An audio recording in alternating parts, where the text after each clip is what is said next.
800-871-9227. That's 800-871-9227. 800-871-9227. Michelle Duder reports at 6 and 11 on WZMQ 19 News. Good evening, everyone. I'm Sarah Blakely. Tonight on your WZMQ 19 News, remembering 9/11, how communities around the UP pause to reflect on the lives lost 22 years ago today and honor those who serve on the front lines every day. Plus, a somber ceremony at the Pentagon. We're live in Washington tonight with a look at how those in our nation's capital are marking this anniversary. And another honor flight departs the UP this week. How you can help financially support future flights for our veterans and have a chance to win some unique prizes. Your 19 News starts now. Live from the UP, this is WZMQ 19 News at 6.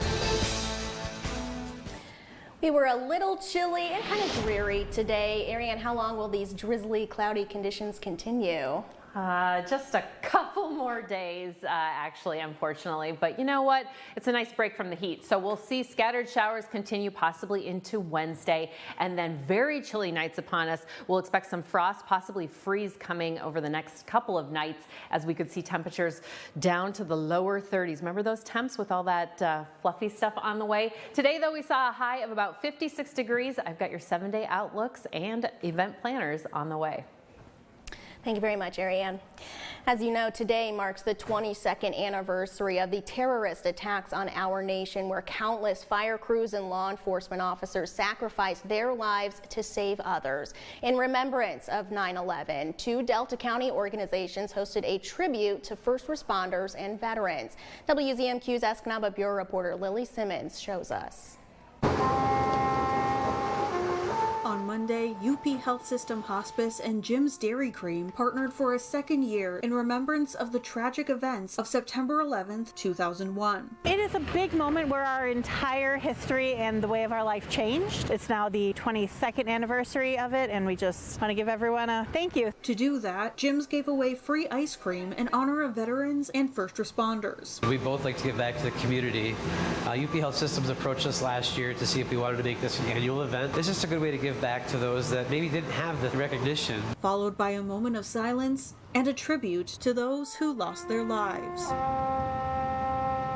I was asked to play taps for the nearly 3,000 souls that perished during the World Trade Center tragedy. Retired Coast Guard Senior Chief Petty Officer Daniel Lansfeld says 9/11 has also become a day to celebrate those who continue to serve. Firefighters, police, EMTs, nurses, their job is on the front line every day as we continue in every community throughout the country. The owner of Jim's Dairy Cream says 22 years later, the emphasis on remembering 9/11 sometimes seems to be waning. 9/11 for me, I was in school at the time, and seeing those images on TV, learning history is being made. Even though everybody promised you won't forget, it's slowly starting to forget. He hopes events like this will make sure Escanaba truly does remember the sacrifices made that day and every day after. We may not know everybody's story, but just thank them for even their service of whatever they do. It's a day of remembrance, and that's what we need to get back to. Lily Simmons, WZMQ 19 News, Escanaba. Those in uniform today say preparation is still a key ingredient in any response call. Even in a rural area like the UP, time is always a factor first responders have to battle. Fire crews say that for any situation that deals with high stress, they train as realistically as possible. The most challenging things that we can train for, identifying how your body responds to stress is huge. And one of the ways that we can do that is through physical exertion. We may have a circuit to get you physically exhausted prior to, and then tell you to go do the tasks. Coming up tonight at 11:10 Central, hear more from the Marquette County Sheriff on how law enforcement has changed over the years and what he hopes new cadets will learn as they head out into the field. In Washington, continuing our September 11th coverage, the Pentagon was one of the 3 places attacked by terrorists. And on the 22nd anniversary of that deadly attack, the Secretary of Defense and Joint Chiefs of Staff honor those who were killed. WZMQ's Washington, D.C. correspondent Rachel Knapp joins us live from the U.S. Capitol. Rachel, good evening. You were at the Pentagon for the ceremony this morning. What was the feeling surrounding today's events? Good evening, Sarah. So you can still feel the pain and you can just see the sadness from these victims' families. Now today at the Pentagon Memorial Service, our top military leaders say that we will never forget what happened on that day and will always try to honor those who died. In the early morning hours, an American flag is draped over the Pentagon, marking the spot where 22 years ago, 184 people, including passengers and crew on American Airlines Flight 77 and people at the Pentagon, were killed. Those terrorists wanted to destroy our country. But on that day, and every day since, the United States has demonstrated that we would never bow to fear and hatred. In a solemn ceremony, the Secretary of Defense laid a wreath. Flowers were placed on each unit at the Pentagon Memorial for each victim, and songs were sang to honor them.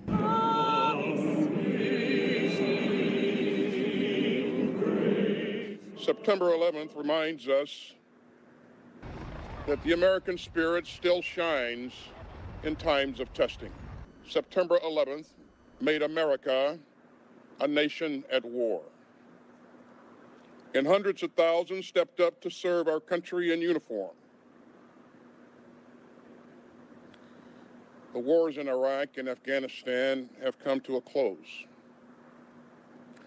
But we remain relentlessly focused on combating terrorist threats to America. 9/11 is a day where America mourns those who were taken from us. But Secretary of Defense Lloyd Austin says we honor them by striving to be worthy of the memory of those we lost. We will always work to keep America safe, and we will always remember. Read out loud every single name of the person who was killed at the Pentagon site. It was a very moving and touching moment. Sarah, back to you. I can imagine. Rachel, thank you very much. Meanwhile, this Wednesday, the UP Honor Flight is taking veterans to see monuments in their honor in Washington, D.C. And the community has an opportunity to support future trips to the Capitol and receive some unique furniture. The Honor Flight is selling $20 raffle tickets for a chance to win this table featuring the Honor Flight logo and rocks from around the world. The artist who crafted the table also made this rocking chair. Check out that maple, beautiful. The chair is available to purchase for $25,000, and if it sells, the artist says he'll donate $10,000 to the Honor Flight. It's about $135,000 per flight now, and we do 2 flights per year. So if we sell this table and the rocking chair, that's going to be a huge boost to our program. We have a list of locations selling raffle tickets at WZMQ19.com. Honor Flight Mission 22 will return to the Delta County Airport at 8:30 Wednesday evening, and the community is invited to welcome the vets home. Your first warning weather forecast is coming up after this break, plus life in the 906. Jim Koski's in the studio with all the things you need to know to pass a Upper citizenship test. And later, a unique fundraiser festival over the weekend in Dickinson County. What people were lining up to get a taste of before the festival even started. We're back in 2 minutes. 19 News is brought to you by Dan Perkins Construction. When you put on a product this nice, you want to sing it from the rooftops. You know my roof's good looking, will last the rest of your life. Each day I go to work thinking, you know, we're doing this right. Buy a roof for me and I think you'll see you'll be happy as a gherkin. 'Cause we do it right and we're really polite. Take it from me, Dan Perkins. You try rhyming something with Perkins. There's something that we have never done before. Here we go. Let's get into it. Go!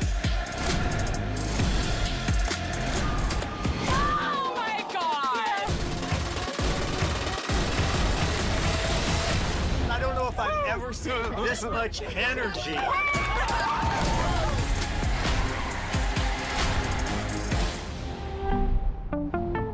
The second annual fundraising event supporting the Children's Miracle Network hospitals is coming. Join RE/MAX First Realty in Marquette and enjoy fun for the whole family. Activities include a raffle and silent auction, bounce house, fire truck, face painting, plus balloon pop games, trike races, and cornhole. Join us Wednesday, September 20th from 4 to 7 p.m. at RE/MAX First Realty, 2854 Venture Drive in Marquette. All proceeds go to the Children's Miracle Network hospitals. WZMQ 19 News, proud to be a 2023 supporting sponsor with RE/MAX First Realty. See you there. In a world of super dull son-in-laws and devious daughters, I'm a bona fide superhero. I know where she's coming from. I spent my whole life being riveting. only Plaid Man gets the final word. Where'd he go? Oh, that's his superpower. He can escape conversations in a single bound. Last man standing. Sophia Murphy reports at 6 and 11 on WZMQ 19 News. Now, WZMQ 19 News First Warning Weather with Ariane Stasek. Currently, we're in that 55 to 60, just a little bit above 60-degree range. Mostly cloudy over here in the west as some sprinkles are hanging around in that area. But we are going to definitely be cooling down during the day, but also the evenings will be in that 30-degree range, mostly Tuesday night and Wednesday night. Light rain, though, tonight. Mostly cloudy skies, mostly cloudy tomorrow, and then hopefully that sun returning on Wednesday and Thursday. So like I mentioned, that interior on Tuesday and Wednesday night, we could be down in that 30 to 45 degree range. It's gonna be chilly. Right now, we've got a lot of precipitation over both mittens, but most of it down south here and in the eastern portions the past couple of hours, as you can see here, even along that Wisconsin border. But taking a look at current conditions with the radar, just a little bit of scattering down south and over here in the east. Everyone else staying fairly dry for the moment, but we'll see these showers continue and hang out over in the east, maybe getting some thunderstorms in Whitefish Point, but other than that, we'll expect things to kind of die down overnight. Mostly cloudy, like I said, in the morning, and then a lot of showers hanging out in the central portion on our Tuesday into the evening hours. Elder County, you're going to get some showers for sure hanging out, especially over the bay. And then Wednesday, we'll eventually see those clouds clear out for the morning, mostly in the west, and then eventually we'll see a mostly clear night, hence those cool temperatures that we're also expecting on that Wednesday night. Tuesday, though, we are seeing some chances of showers around noon for our students, anywhere from Escanaba to Ontonagon, and those temperatures in the mid to upper 50s. So it's going to be a little bit chilly for your student tomorrow. Make sure they are properly dressed for that. Tomorrow, the highs across the board in that same range, maybe seeing some 60-degree temperatures. Most of that, though, down south in Menominee and Manistee. And then on Wednesday, that UP honor flight leaving Escanaba and heading to D.C. will be very cold before that flight leaves, around 46 degrees. And then in D.C. around 11 a.m., it's going to be warm, but chances of showers and thunderstorms. So make sure your veteran is prepared for that, and if you're going as well. And then returning flight, we'll expect a temperature of about 55 degrees. So cold, hot, and then cold. 7-day outlook, though, for Marquette. We've got chances of showers, and then we'll dry up here on Wednesday, mostly sunny, and then staying warm. Chances of showers returning on Friday. Thank you very much, Ariane. Our 19 News Insights is on the way next. We're talking with the CEO of the Lake Superior Community Partnership about some things the organization is working on. That conversation is 2 minutes away. Since the 15th century, Antwerp, Belgium has been the city for diamonds. Erickson Jewelers is going overseas to this diamond capital soon to handpick directly from a sparkling selection unlike any in the world. Tell us what you're looking for and we'll use our connections to personally find it in Antwerp's famous diamond district. This is a special opportunity that allows us to negotiate the best options and value for you. Find out how Erickson Jewelers can bring home your one-of-a-kind Antwerp diamond. There's nothing like the feeling you get being outdoors. The UP Ice Fishing and Hunting Expo has everything you need to be ready.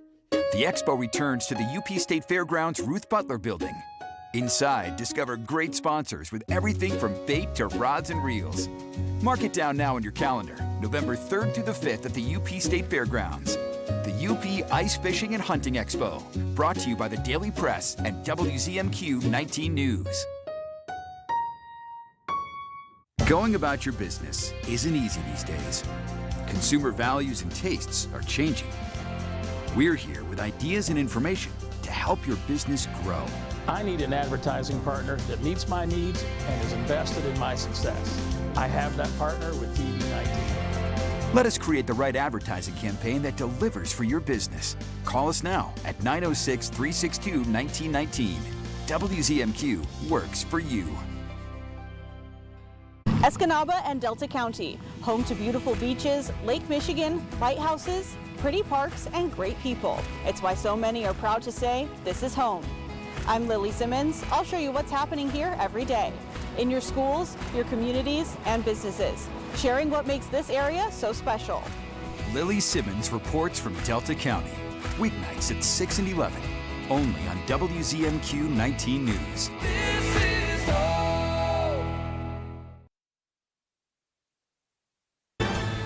You're watching the award-winning WZMQ 19 News, live and local, with Sarah Blakely.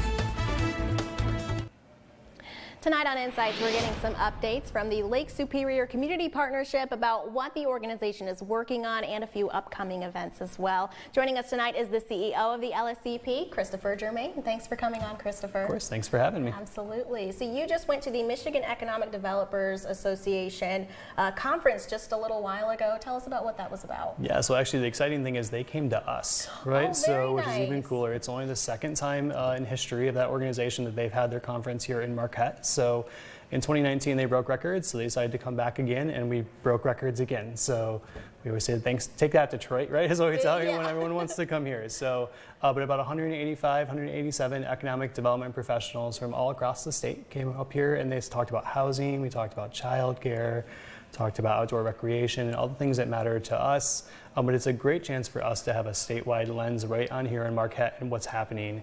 And a lot of our colleagues who work in these economic development organizations downstate went back and they're like, you guys are doing some really cool things up here. And we know that, right? But it's a really good chance to tell them that we're doing that as well. Yeah, what are some of the things that the LSCP is really focusing on these last few months of the year?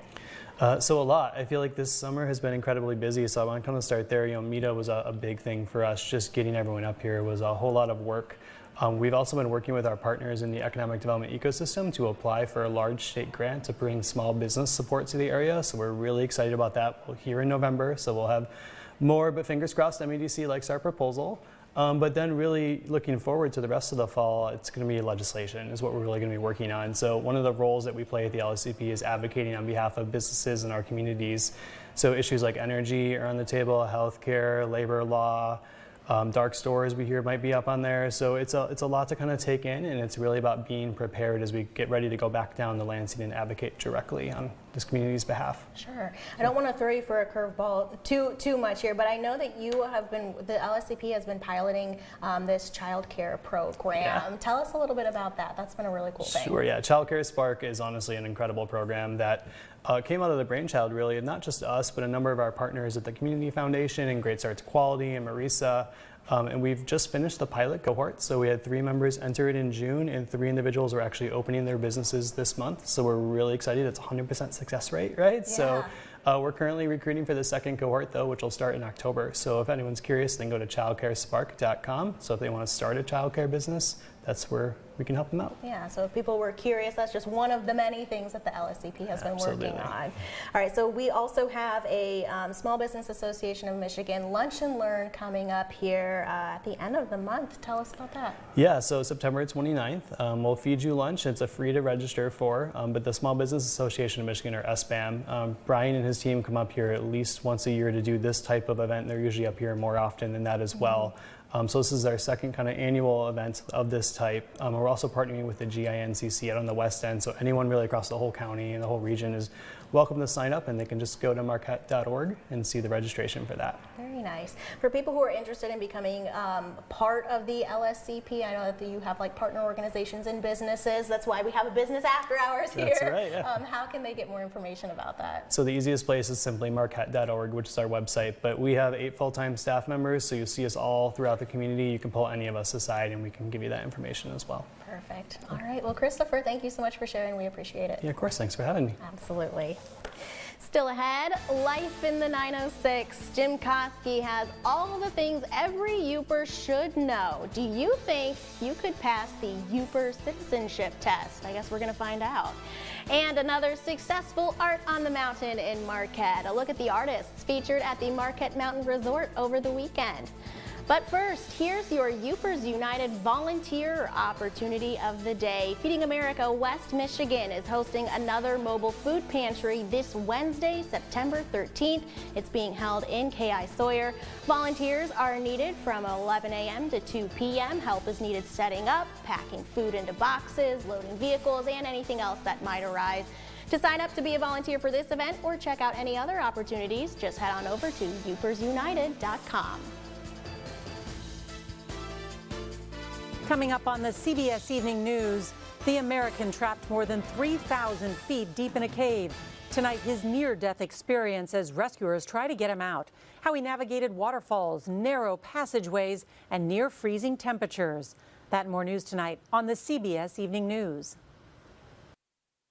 Remember the glory days of your youth? Ever wanted to reunite with your best friends and recapture the you used to be? In my game, 6 teams of buddies get the chance to compete with their best friends. They will challenge their bonds and their competitive spirits. And with $200,000 on the line, only the bestest of friends will make it to the end. Game on! Buddy Games with Josh Duhamel. New series Thursday on CBS and streaming on Paramount+. The wait is over. England Furniture's quick shipping is back at Kirkish Furniture. Choose your style and fabric and receive your furniture in as little as 30 days. Browse our in-stock selection or let our staff help you customize the perfect sofa or chair. Plus, 1 year free financing and free delivery. Increase the value of your home and save 11% off. New garage doors at Menards. A new garage door can provide up to a 100% return on your investment toward the value of your home. And Menards has you covered with more than 1,000 different style and color options to choose from. Give your home the update it deserves and save 11% off all ideal garage doors. This 9x7 insulated garage door with windows is $599.99 after 11% rebate. Save big money at Menards. Now more than ever, you need to know what's happening here in Washington. Decisions affecting your life by the people you set here. I'm Rachel Knapp. Tracking the daily decisions by your senators and representatives. That's my job, and I report to you. Healthcare, education, the economy, taxes, jobs, all hang in the balance. Watch my reports from Capitol Hill only on WZMQ 19 News.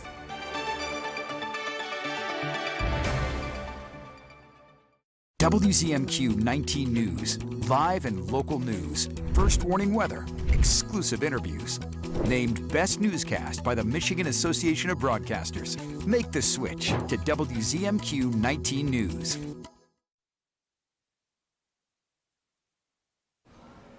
Let's take a moment to reflect on our life in the 906. And Jim, there's just a few things people should just know if they live in the UP. You know, Sarah, I think that's absolutely right. I was downstate visiting my in-laws over Labor Day, and I was talking to someone who's been to the UP, liked it, and has talked about moving up here. He wondered if that one simple act would make him a Yooper. And I had to explain that no, just moving up here does not make you a Yooper. Then, as a joke, he wondered if maybe there was a test he could take, much like a new American citizen has to pass. And that got me to thinking, what if there was a Yooper citizenship test? What kind of questions would be on it? Well, maybe questions like these. Name the 2 things you do with an outhouse, and I'll give you the answer to this one. You can use it or you can race it. Next, how many counties are there in the UP, and which one has all the weird people? Another possible question, how long is the Seney stretch and just how many motorhomes will you have to try and pass because they're driving 10 miles an hour under the speed limit? Or of these 3, name the one that actually happens in the UP. Surfing, finding Sasquatch, or correctly spelling Tequamanon. Which one is Steve and which one is Tom? What is Kootenai? A tropical disease, a sausage, or an old mining town in the copper country? And a Yooper citizenship test might include any or all of these essay questions. Who do you call when you lose the key to the Sioux locks? Where's the fungus and why is it humongous? Is the mystery spot actually that mysterious? Why is there a Christmas but not an Easter? And where exactly is the R in Ishpeming? Now for the final exam, we'll need a 3-part question. And to pass, you have to get all 3 parts correct. Those 3? What is this? How do you correctly pronounce it? And what should you never, ever put on it? Pickles. Dill pickles, yep. Now, I know that answering all these questions correctly won't make someone a Youper, but you know what? Getting even 2 or 3 of them right could be the first step to finding out exactly why this place and the people who live here are so unique. I'm Jim Koski, and that's another slice of life in the 906. It's the Ishpeming one that gets me every time, every time. Oh, I love it. Ishpeming. You figure out where to put the R. Yeah. There's no R in there, but people will swear that there is. What are you going to do? Yeah, thank you very much, Jim.